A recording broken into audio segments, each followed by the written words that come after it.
All right, LSU baseball season coming up very soon. Actually, 1 week exactly as of today, right. Friday. John Eads here, and alongside Chris Martin, LSU baseball's head strength and conditioning coach in his first season at the helm in that role with the Tigers. Coach, I appreciate you taking the time. Absolutely, thank you. Pleasure to meet with you. Yes, sir. So how are you liking Baton Rouge so far? You've been here since August? It's been great. The city's been, really welcoming. It's awesome because, the city of Baton Rouge really revolves around LSU athletics a lot. And so, you're doing something important to the community, which is awesome. And my girlfriend and I moved down here in August, and, we felt like we fit right in from day one. So it's been great. Yeah, it's a special place. They got the football team, but it's certainly not just a football school. Women's basketball is great. Softball is good. And then obviously LSU baseball, its history speaks for itself. Have you kind of picked up on how serious people take it so far? Definitely. And playing collegiate baseball myself, even though it was up in the north, about LSU baseball, and I tell people it is the most historic college baseball program, and even if you don't agree with that, you can't disagree that it's on the Mount Rushmore. And then you get here and you get into the city, and even just seeing the scrimmages and the fans coming out for that, or the game out in Biloxi in the fall where there are 5,000 people, you start to pick up on it real quick how much this means to the city. Yeah, I'm not sure you see it many other places. I know Coach Johnson says that all the time, the fan support in the off season and everybody getting ready and anticipating the season. It's crazy. It's wild going in the middle of October when LSU's getting ready to play Alabama, and there's at least 1,000 fans just watching you guys do some fall ball. It's nuts. Taking you back to August, though, you step off the U-Haul, you said, right? It's your first time ever stepping foot in Louisiana because you didn't have a chance to visit beforehand because the draft was going on. You had some responsibilities there. Your first impressions of Baton Rouge? When we came over here and saw the facilities and the campus, again, you hear about it, but you step in and you're like, oh, this is the real deal. And I remember we had a guy throwing a bullpen out there the first day I got here, and so came down. Mongo, the GM of Alex Box Stadium, he showed me around in here and then took me down in the field, and just kind of walking down in the dugout the first time, and you look up and look around the stadium, and you're like, this is awesome. Yeah, it's a very nice stadium. I know some people around the country hate on it because it's old and whatever, but it's very intimate, and you'll probably pick up on that the first time, if not opening day, the first SEC series that's here, and it's a Friday night, and there's students in the bleachers and fans everywhere. So a little bit about you, kind of going through your history. You grew up in a couple different places, or primarily in Ohio? Primarily Cincinnati, yeah. Gotcha. Crazy, we were just talking about this. Your mom, correct, grew up on basically the same street that I did. Yeah, so she lives, probably half a mile to a mile from where you're from, so small world there. Small world, man. Metro Detroit. It's crazy. But a couple Midwesterners here. We had that snow recently, so maybe we felt a little bit at home when that was happening. But you played baseball at Kent State, right? You spent 4 years there? Five years there? Got hurt 1 year, redshirted, so did the whole super senior track, but I had a great time, so it was awesome. And from that point, you GA'd, or you started to get into the exercise science kind of side of things? Yeah, so I was an exercise science major, got my master's in exercise physiology also, and when I got hurt and redshirted, they did a good job working with me and actually kind of fast-tracked a master's program that I finished by the end of my 5th year. But I did an internship between my 4th and 5th year that summer up at Cressy Sports Performance in Massachusetts, so pretty well-known baseball training facility there with one of the biggest names in the industry, and that kind of kick-started my coaching career, and I understood this is what I want to do.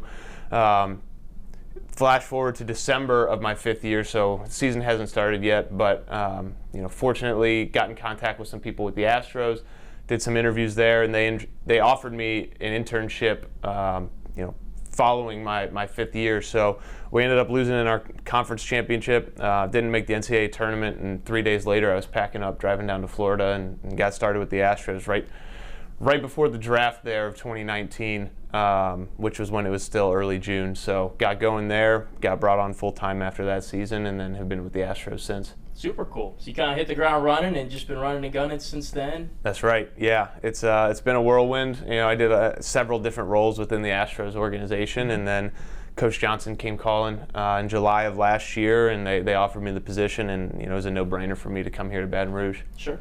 Back to your college days, what position did you play? I was a pitcher. You're a pitcher, okay. So did you have Tommy John, or what was the injury?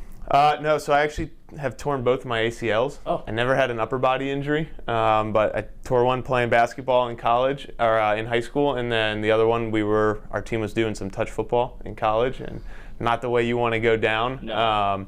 But again, provided me some valuable, experience in terms of facing some adversity. Mm-hmm. Gave me, both times a look into the return to play process, and that kind of also kick-started, my journey into strength and conditioning. I dabbled thinking I might go to PT school for a little bit, but decided I wanted to kind of work more on the performance side and try and push performance forward as opposed to more so on the rehabilitation side and getting people back to health or performance, which is funny because then I ended up in the rehab strength and conditioning role with the Astros for 2.5 years. So funny how that came full circle anyways. Yeah. That's how life goes, right? I mean, things happen and you're like, man, that's a real bummer. Why did that happen? And then years later, you'll find that things happen for a reason, right? So perhaps you getting those injuries got you interested in that side of things, and you ended up doing that professionally. Yep, absolutely. And I think they were valuable too. When we have guys who go down, knock on wood, we won't have any this year. That's always the goal. But when you have somebody who goes down with a longer term injury, the rehab itself physically is not easy, but mentally it can be even harder for some of these guys. And having gone through that a few times myself, it allows you to empathize with them a little bit, understand where they're at, what they might be feeling, but also how to guide them through that process. I think was valuable. I just didn't know it at the time. Right. You can connect with the players in two ways. Not only did you play, and at a high level too, you've been through some injuries, and as you were saying, the mental rigors and the physical strains that involves. You guys won a couple conference championships when you were there. One, maybe I read, or something. Yeah, we won 3. 2 of those were regular season titles. One was a conference championship in the conference tournament. So went to a regional that year at Texas Tech. Won a game and then ended up getting bounced by Louisville. We had some good teams there though. That we had one in 2016 that I'll stand on it to this day. That team should have received an at-large bid. Just hard when you're in a mid-major conference. Right. But I would have put that roster up against pretty much anybody in the country that year. We had some special players. What's MAC baseball like compared to the SEC? It's not the same. Smaller crowds, facilities, and everything are not up to the standard that they are in the SEC. But it's gritty. It's fun. There's not a ton of separation in the MAC between some of those teams, so you get some good competitive series and the juices get flowing a little bit, but it's nothing like rolling into a stadium with 10,000 plus and the atmosphere and the environment you get here. So you're looking forward to kind of experiencing that, not necessarily as a player, but just as a member of the team here. Yeah, absolutely. And just as a baseball fan in general, this is one of the places that should be on everybody's bucket list in terms of attending a baseball game, and I haven't yet, but I'm excited for next Friday. It's coming up soon. Yeah, that, and then before not too long, SEC play will be starting, so that'll be a great time. So getting into your time at the Astros, you served in a couple different roles. What was interesting is that they had you on kind of that return to play program where you helped guys get back on the field, similar to how you did. What was that kind of like? It was really fun. It made me view strength and conditioning in a whole different lens, because a lot of practitioners and everyone's taught you're working with healthy guys most of the time, and sometimes you might get a guy who's a little banged up here or there. But when you get a guy who has Tommy John surgery or shoulder surgery or something, they're down for 8, 10, 12 plus months, and for them, in our eyes, it was a chance for them to kind of redefine their career. Hey, you've got a year off of competition. Let's take this seriously. Let's work on your body. Let's make sure that when you return, you're in better shape physically. And then also you have this massive window for development in terms of skill development too. So we viewed it as an opportunity for these guys, and the ones who bought in and really came to work every single day got a lot better. And it's a long process. It's not a linear process, so there's some good days, there's some bad days, and you kind of got to juggle all that. So it definitely made me a better coach when I came out and stepped into the minor league coordinator role there. Well, there's some situations where you rehab guys, they got back, and then they had some big seasons, and you kind of felt fulfilled a little bit because you helped them along that process? Absolutely. I mean, there's nothing better than taking a guy that you worked with for a year or more throughout the rehab process in minor league baseball and then seeing him make his major league debut. That's one of the most rewarding things out there. And that goes for healthy guys, too, who weren't injured. Just, seeing a guy step onto the major league field for the first time and get to live out his childhood dream and why he's doing this is one of the coolest things for us as coaches. So you worked with guys that were injured, but also the healthy guys as a strength and conditioning coach, right? You did each of those for a couple of years. Yeah. From what I read. So what's it like working with the minor league guys coming out of high school in some cases and coming out of college and getting them prepared? What's that process like? Yeah, I mean, it's a very detailed process, and at the professional level, they're big organizations. There's a lot of hands in the cookie jar that are, have a piece of that player development puzzle. So strength and conditioning is one of them. The baseball coaches are one. The nutrition department's one. The mental health department's one. And it's everybody kind of working together with the player in the center and the players at the front of mind. And everybody kind of brings their expertise to the table in terms of what does each individual need to work on so that they can become a contributor for us at the major league level. That was the end goal. We need to make as many major league contributors as possible to help us win at the highest level, or at least guys that are valued outside of our organization, who then we can trade at the trade deadline and bolster our roster. But everything was focused on long-term development.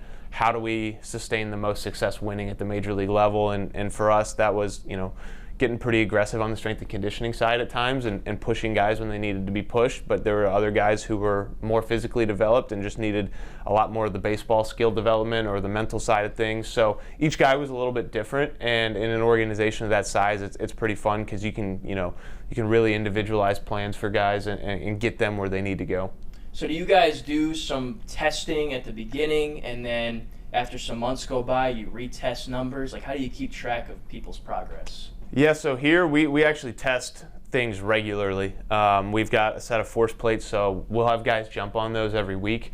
And what we're looking for there is measuring kind of their lower body output, which is going to give us a good idea of kind of generally where the full body is. But we'll look at their strength, their power. We can see if they're plateauing and if we need to make some changes to their program, or potentially we're seeing some fatigue in a guy, and that's also a signal for us that, hey, we need to adjust what we're doing. And one of my principles and philosophies is that what happens out on the field is by far the most important thing here. Like, we're here to win baseball games. We're not here to get better at lifting weights. So one of the first things that I can adjust here is the intensity or the volume of work that we're doing in the strength and conditioning realm, so that when guys step on the field on Friday, Saturday, and Sunday, we're 100% ready to go and ready to compete. I don't want us to get bogged down by what we're doing in here. But we're testing those force plates regularly. We have GPS units that the guys are wearing while they're playing out on the field, so we can understand exactly how much workload they're doing, how many sprints they're running, at what speeds and what distances. And all that just helps us guide our prescription for our training and our workload. We can talk about workload management, and that's kind of how we do it. Is we're trying to find that Goldilocks sweet spot where we're not doing too much and we're going to run a guy into the ground, but we're also not doing too little where a guy's not going to get better. So we find that Goldilocks zone and we try and stay in there as long as possible and just use that information to kind of guide us along. Very interesting. Yeah, the technology they got these days is insane. I know the football players have the catapults and those kinds of pieces of technology. Is it something you guys wear on the back of your neck? I think I've noticed some guys taking things off between innings. It's the catapults. I got them sitting right here, actually.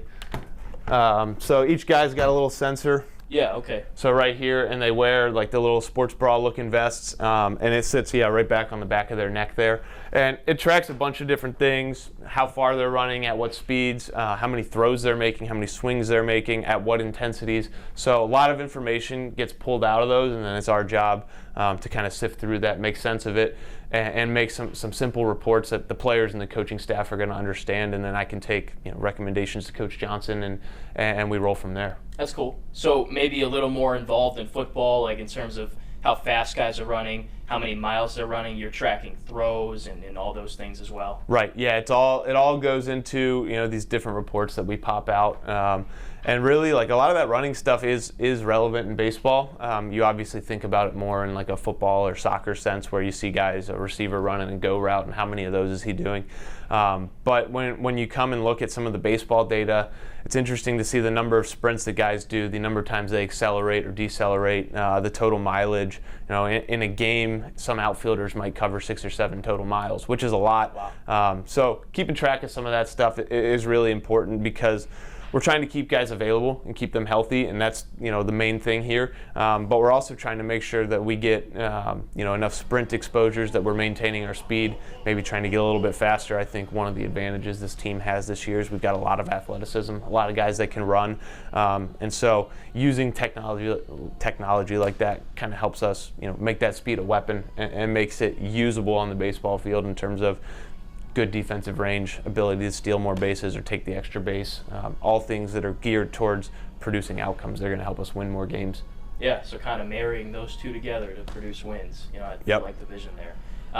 So back to your time with the Astros, I think in your time there, you guys produced 20 major leaguers based on the minor league system, something in that realm. Yeah, said, maybe even more. I think this last year alone, we had 10 or 11 guys make their major league debut, and that was just in 2024. So the whole time we were there, is probably more, especially if you factor in the guys that were in our organization who ended up getting traded, some of the minor league guys who made their debuts with other teams. It was north of probably 30, if I had to guess.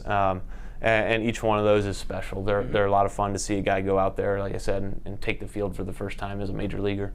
So how does that kind of match up here? Like Jay Johnson kind of describes this program, especially for guys like Derek and Cade and William and even Kaysen, who maybe could have played pro minor league. This is like their minor league system, right? They come here, they spend 2 or 3 years, and then kind of like Dylan Cruz and Paul Skeens, when they get to the minor leagues, they can rip through quickly and get to the pros. How does your experience kind of factor into that in kind of proving that LSU is maybe a minor league system of its own?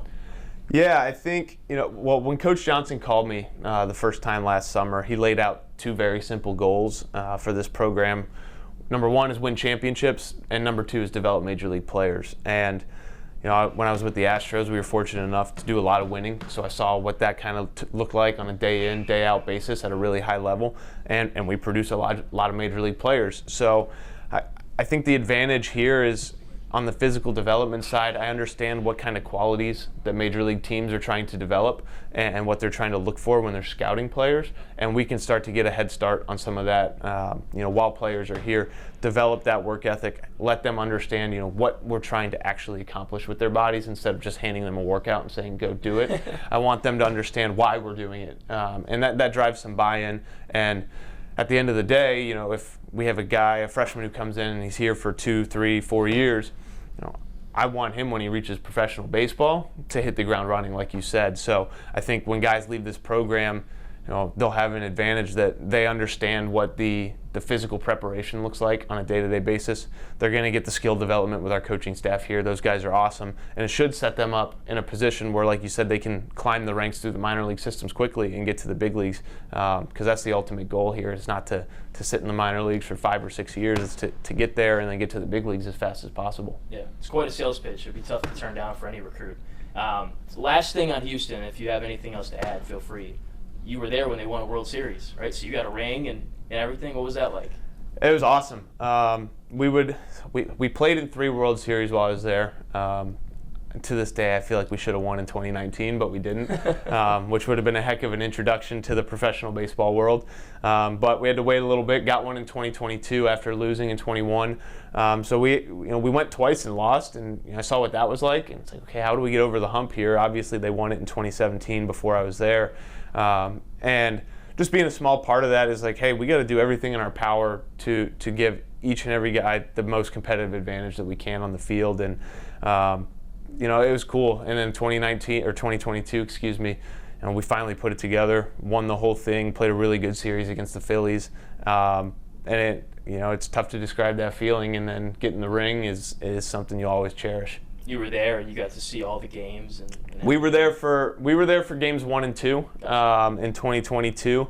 So we had some work to get back to in Florida. We had a minor league camp going on. At that time, I was in the rehab coordinator role, so I was at my boss's house, our head of strength and conditioning at the time, and a bunch of us were there that were working that Florida camp, and we had a little celebration and popped some champagne bottles in his backyard, so it was fun. Yeah, absolutely. And you still got the ring. Yeah. Keep it in a safe spot. Absolutely. Yeah. That's one that will stick with me forever. Yeah, that's incredible. That's something not a lot of people accomplish. So I'm sure that's one of your proudest accomplishments right there. So then, from there, the process of coming to LSU. Maybe it was a little bit of a surprise based on how you were describing it to me, because you were kind of locked in still with the Astros and minor league things. You didn't even get a chance to visit. Just run me through the whole process of how you got in touch with Coach Johnson, how they reached out to you, all that.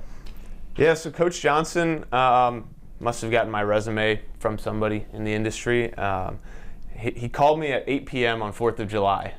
So that just, people question if he ever sleeps, if he does normal human things.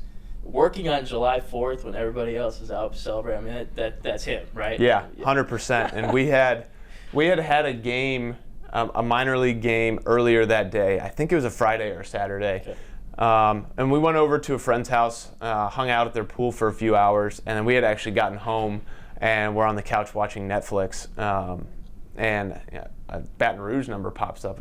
I looked at my girlfriend. I was like, I think I should take this. And it was Coach Johnson, and we had a good introductory phone call there. But yeah, it was. I'm glad we didn't stay out for the 4th of July stuff longer and miss that phone call. And then went through a series of phone calls and interviews. I remember I was in El Paso with our AAA team at one point in the hotel on Zoom with Coach Johnson and some of the staff members, talking to them in the morning before a game there in El Paso that night. And then got offered the job, and 7 days later we were in a U-Haul coming out here to Baton Rouge. And I think at that point we were about 2 weeks until school started, and so I got here and it was kind of like drinking from a fire hose, trying to get my head wrapped around everything. Yeah. This is the first time I've coached in the collegiate setting, so although I played in it, it was 6 years ago at this point, and things are a lot different nowadays with the transfer portal, the way that guys get recruited, NIL, all that kind of stuff. So wrapping my head around that, and then kind of had to relearn the annual schedule, because in pro ball you have your season and then you have your off season. They're kind of two distinct periods. But here you come in and school starts and we hit the ground running with some fall practice, individual stuff for about 6 weeks. And so we went straight into lifting 4 times a week with these guys. So I had to be buttoned up and ready to go on day one, and we did that. And then the back half of the fall, we're starting to scrimmage, so it's another learning experience for me. What does it look like on these scrimmage days? How do we structure our weekly schedule around it? Our pitchers are all structured around their throwing schedule, so it was a good opportunity for me to start to get used to that, so we're ready for it in season. Then we hit the winter break phase. Again, another learning experience for me, because these guys go home, but it's only for 4 or 5 weeks. Some of them stayed on campus into winter break. And then we get back in January, and we're getting ready for the season. We got 5-6 weeks, and we're going. And so each one of these phases of the year has kind of just been another learning experience for me. And starting next week with our first game week, and next Friday, when we start playing games for real, it'll be another learning experience that I'm really happy for. So it's been a big adjustment, because before maybe you had a decent amount of guys in the department. It wasn't just you. Right. But now you're running the whole show, basically. Yeah, so it's one of the big differences between professional baseball and the collegiate setting is here we've got a much smaller staff. We've got a handful of coaches, our director of baseball ops, our 2 medical staff members, some GAs, and some student managers. But it's a lot more tight-knit than at the professional level, where you've got a whole front office and strength and conditioning department with 15 people in it, medical department with 15, 20 people in it. And all these people have a hand in the development of players and in the day-to-day responsibilities. And you come here and you kind of got to wear a few more hats. So sports science was another thing that the Astros were huge on, and I was fortunate enough to work with and learn a ton from our sports scientists there in terms of our data collection and our data analysis, and that allows me to do some of that here myself. And I've actually had some help from some of the guys over on the football staff who have offered to help build some things out for me, which has been really useful. But you wear more hats here. You get pulled in some more different directions. In my last role, it was a lot of administrative and managing work where I was overseeing a minor league staff. And here I get to get back out on the floor and coach guys a lot more. It's a lot more hands-on, a lot more intimate, which is nice.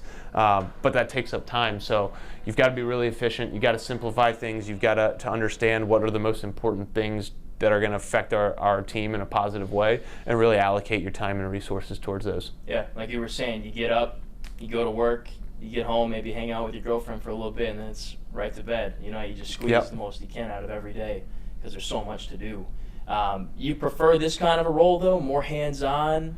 Definitely. I think a lot of strength and conditioning coaches get into it because they love coaching. That's not to say that the administrative and managing stuff's not important. I think in terms of career development, that stuff was really important for me. But being able to be with the guys and see them every day and work them all the time. I mean, here you can see the office looks out into the batting cages and into the gym here. And even on guys' days off, some of them come in and hit together. And if I'm in here, they come in, we can hang out a little bit, shoot it.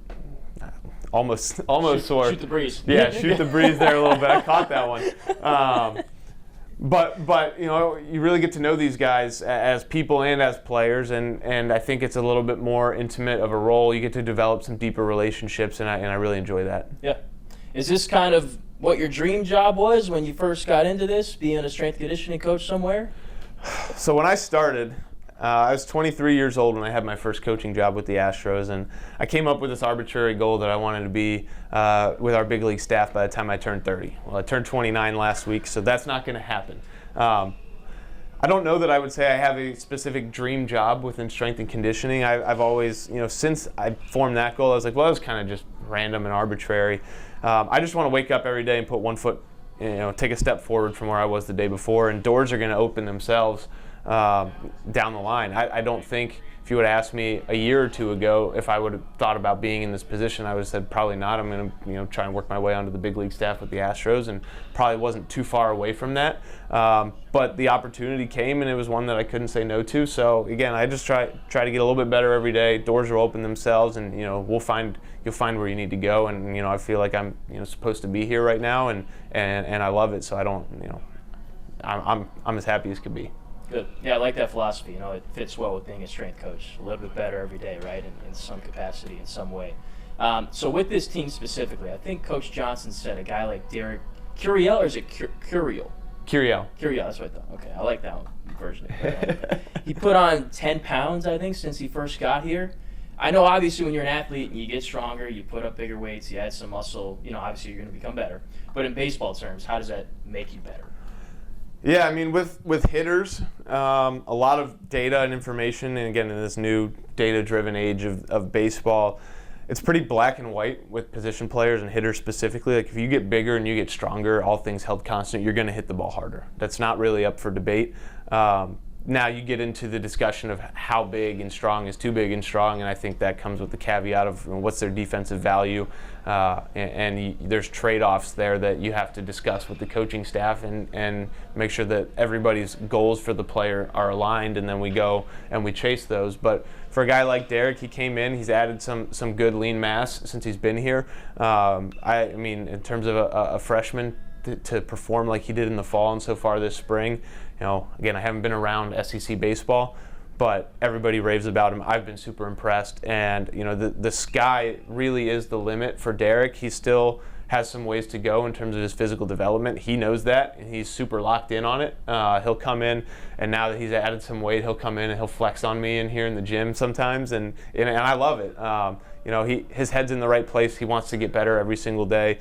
And when you combine the talent and the innate ability and bat to ball skills and ability to control the strike zone like he's got, You combine that with some just good quality physical development over time, and you've got a really potent combination. And like I said, sky's the limit for Derek. He has a really, really high ceiling as a baseball player. Yeah, there's a lot of hype around him, but I'm like, everything I've seen, same as you. I'm like, wow, yeah.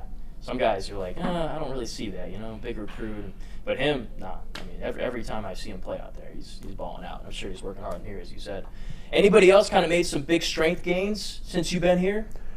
Across the board, a lot of guys have made a lot of really good progress. That freshman class, and you hear about how heralded they are in terms of the recruits, but even more so than that, like the work ethic out of those guys is really good. Pretty much all of them have made some really big strides throughout this fall and spring. And guys on the pitching side like Maverick Rizzi and Kason Evans have really displayed it. Cade Arambidi, super talented player, continues to get better physically every single day.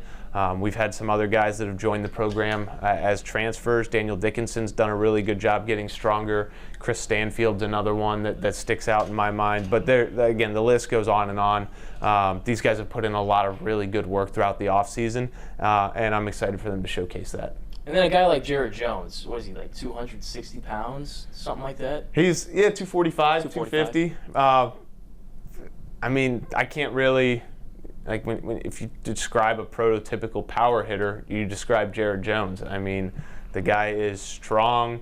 He just brute strength, but he moves really well. He actually runs a lot better than people probably give him credit for.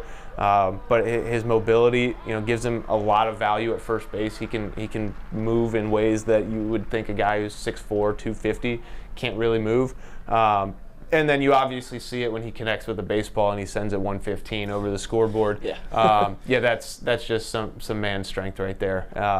And he's going to be one of the leaders for this team this year. Another guy with a really high ceiling in this game. But he's a guy maybe that's fun to work with because it's almost kind of like a science project a little bit as a strength conditioning coach. How much good muscle can we put on him, but we want to keep his mobility, right? It's kind of difficult. Yeah, I got here and there wasn't a ton I needed to do with Jared, to be honest. It's kind of like give him the program, get out of the way, let him get his work in. He's not a guy that I'm trying to add 10 or 15 pounds of lean mass to. It's really like, if we can squeeze out a little bit more strength, awesome. But, let's just, fine-tune things in your swing that you're working on with the coaching staff and make sure you're available and healthy and ready to go. And that's all it is with Jared. And he's in a really good place going into the season here. What do you like about this team? I think it's a common belief that strength conditioning coaches maybe spend the most time with the guys of anybody on the staff, although I'm sure Jay pushes you in that regard a little bit.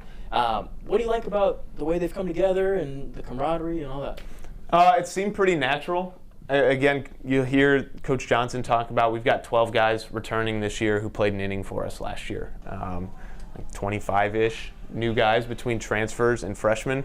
And anytime you get, 60% of your roster turned over, whatever number that is, continuity, team chemistry are kind of buzzwords that can be thrown around, but these guys enjoy being around each other. And you can see that on a day in and day out basis. And that's special because you don't always have that. But winning teams and special teams typically have that quality where they enjoy each other. They enjoy being around each other. And that happened pretty seamlessly here, from what I could tell stepping into this role. It's kind of surprising because there's so many new guys, the freshmen, the transfers, and the couple guys that are back from last year's team. So that's good to hear, that happened so quickly. Any fun personalities in the gym? You mentioned Curiel likes to flex on you a little bit. Too many. I don't even know where to start with those guys. Just a fun group, And yeah, the personalities are not lacking. I promise you that much. In terms of facilities, I know you've been in a major league system, minor league.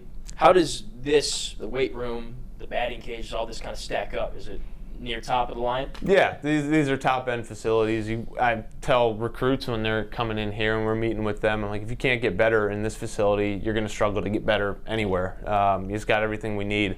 I love coming in here and being able to work in a place that values that and puts the resources into the facilities so that guys don't have any obstacles in terms of their development.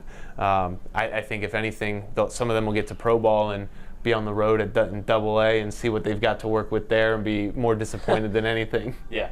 Is there a favorite or a very unique piece of equipment that y'all have that maybe nobody else does, or very few? Or it's kind of standard? Yeah, I think it's relatively standard. Yeah. The Proteus is one that not a ton of people have. It's a fun little tool that you can play around with and do a lot of different exercises with. They're pretty common in private sector gyms, but some pro orgs have them. I'm sure some other collegiate teams have them too. That's a fun one, but everything else is pretty standard. One of my things that when I post on social media, I'll say a lot is simple, not easy, and that's a philosophy that I have. Is we don't have to reinvent the wheel in terms of strength and conditioning. And you go and look at some of the stuff that's been done, going back into like the 60s and 70s over in the Soviet Union and the way they trained some of their track and field athletes. And some of those methods are still very, very relevant today. Yeah. And so I don't want us to get caught up in the newest trend or anything like that. Let's do stuff that we know is going to deliver results. Do it with elite consistency. That's probably the most important thing. High intent, high consistency, and do that over a long period of time and see the returns compound on themselves. That's one thing I was going to ask you. I follow you on social media, and you're pretty outspoken about your techniques, your philosophies, maybe dispelling some rumors or things that people believe, some stereotypes. Why do you kind of do that? So I think it stems from, and this was one of the reasons I took this position, was because I felt like I could have a broader impact on the game of baseball in the field of strength and conditioning than I could at the professional level. And the reason for that is at the professional level, a lot of things are held very tight to the chest, kept in-house. There's not a lot of sharing of information. When it is, it's relatively superficial. It's the nature of the game. I understand that. But here, my hands are a little bit less tied in that sense, and so when I post stuff on social media, hopefully I'm empowering some coaches across the country, whether it's other collegiate coaches or pro coaches or high school coaches or parents, and then players themselves, especially those younger guys, high school youth. I want to be a source of information that is reliable, easy to follow, and again, hopefully has a positive impact on the game of baseball and the field of strength and conditioning as a whole. And that's why I do that. I think, I've got some expertise that hopefully if I can make a couple guys better here and there, it's worth it. Yeah, I think a lot of people out there appreciate it. They like to get that kind of expert advice from people doing jobs they might want to do in the future, jobs they're doing right now, and trading some of that information, in a good way. All right, fun one here. Maybe there's somebody else. Chris Stanfield, Derek Curiel. Are they the two fastest guys on the team, would you say? Jake Brown will throw his hat in that mix as well. Okay. Jake Brown can burn a little bit. So those three. Gotcha. But if you told me just pure top end speed, it's Chris Stanfield. Yeah. He's fun. He's fun to watch out there. He glides around, and we've actually cleaned up some of his running mechanics, so hopefully it makes it a little bit more usable on the base paths and expanding his defensive range. But if you just tell him to go run, it's pretty natural for him. So this outfield is pretty darn athletic, top to bottom. They're going to cover a lot of ground, yeah. That's exciting. And then you expect a lot of aggressiveness on the base paths, stealing. I'll leave that up to Coach Johnson. Yeah. But they have the capacity. My job is to develop the ability to. And I think we've, before I even got here in terms of constructing this roster, it was set up that way. But I want to squeeze out all the juice from these guys and, again, allow them to best express their skill on the baseball field and give us the option to put pressure on guys, put pressure on the opposing pitcher, put pressure on the opposing defense, just even with the threat of us running or taking the extra base. I think that opens up potentially a lot of things for the offense. And time will tell how much different this team looks on the base pass than previous year's teams. But we got a lot of speed, we've got a lot of athleticism, and these guys are chomping at the bit to unleash it. I'm excited to see it. I've seen it a little bit out there, Stanfield stealing and guys getting aggressive on hit and runs. So I can talk to you all day. I got a couple more, and you've been very generous with your time. Yeah, I really absolutely. Appreciate it. So, you have that experience getting injured, helping guys get back from injury. You did it yourself, obviously. For a guy like Chase Shores, I know it wasn't an ACL, but that's a big injury, right? Tommy John, the mental hurdle that comes with the physical side. What's the process of that been like, you with him, helping him out? And Vinny Trujillo, who I imagine factors in too. Yeah, so I've I've been on the back end of Chase's return to play, and it sounds like, had they advanced to a super regional last year, he might have been on that roster and able to pitch in that. It didn't work out, and so fortunately for Chase, that gives him another 8 months or so to really dial in the back half of this rehab, and I think that can be very valuable for him in terms of the long-term outlook of his career. He's done a phenomenal job with me. He's gotten a lot stronger. His work ethic has been really good, and he's kind of changed his body a little bit physically, hopefully to make him a little bit more robust, a little bit more resilient going on throughout the year. Hopefully he throws a lot of meaningful innings for us this year. And I think he has done a really good job in terms of setting himself up to handle that in terms of his work in the gym, his conditioning, his strength work. He's in a really good place. Good. Yeah, I think we're all just waiting for him to flip that switch and, achieve what he's capable of achieving. And unfortunately, that injury happened. He was on a nice start to his college career before that. So you get the job, you see the roster. I'm not sure if you're familiar with a lot of the guys, but as you learn more about them, you were excited about some of the names that are here, this freshman class, and some of the guys that transferred in? Yeah, to be honest, I didn't know any of the names when I got here because I was so caught up in professional baseball and not being involved in the scouting side of things. We just got dealt with who we were selected in the draft, and they came to us at that level. So I didn't really know or follow college baseball a ton while I was at the professional level because everything was minded towards making those guys major leaguers. But after being here for a few weeks, you could tell the talent at this level is special, and these guys are really good. And again, I'm just here. I view myself as an avenue for them to build a bigger engine, but just to develop the capacity to better express their skills on the field and do what they're naturally capable of, because each one of these guys is just oozing with talent. Yeah, well, that's why LSU's special. Coach Johnson, the whole staff finds these guys, brings them in, and then the hope is that they win championships. On that note, have you been to Omaha before? Never been. So you're hoping to go? I'm hoping to have a lot of firsts this year. So we'll start with first game at Alex Box on Friday. And I would love to culminate that this season with my first trip to Omaha. Be cool.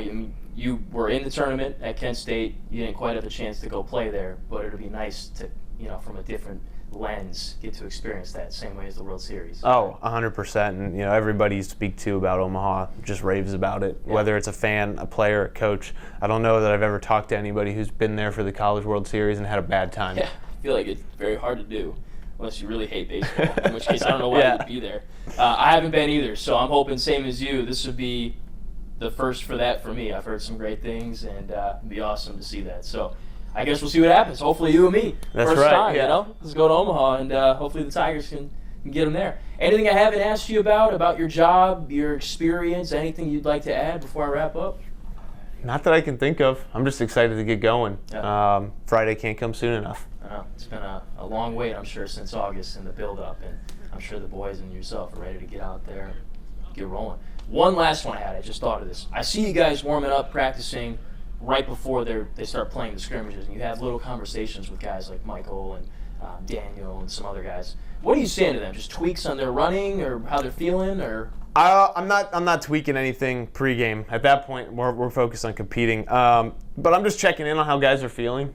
This is a game where it's very unique in terms of the density of the schedule, especially once we get going. We're going to play 5 games here in the first 6 days. No other sport, in no other collegiate sport or professional sport really does that.